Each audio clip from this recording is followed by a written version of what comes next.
যখনই আওয়াজ আসলো আল্লাহু আকবার আল্লাহু আকবার, মালিক সবচেয়ে বড়, আল্লাহ সবচেয়ে বড় বলতে বলতে যখনই বলতেছে হাইয়া আলাস সালাহ, নামাজের দিকে আসো, হাইয়া আলাল ফালাহ, সফলতার দিকে আসো।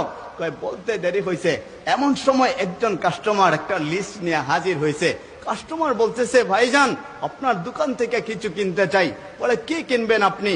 এই মালামাল আপনি আমাকে দিবেন। বলে, আজান হয়ে গেছে, আমার মালিক আমাকে ডাকতেছে, দুনিয়া থেকে আমার এখন গাফিল হতে হবে, দুনিয়া আমার কোনো প্রয়োজন নাই।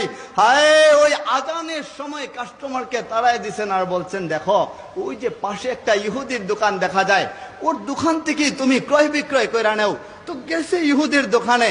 ইহুদি মনে মনে বলে, কেমন দোকানদার হয়েছে, নিজের কাস্টমার নাই, আবার একটা কাস্টমার পায়া তাড়ায় দিছে, ও আবার নামাজি হয়েছে, নামাজে যাওয়ার জন্য কাস্টমার তাড়ায় দেয়।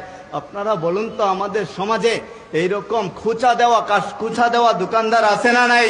চিৎকার দিয়ে বলেন, আছে না নাই?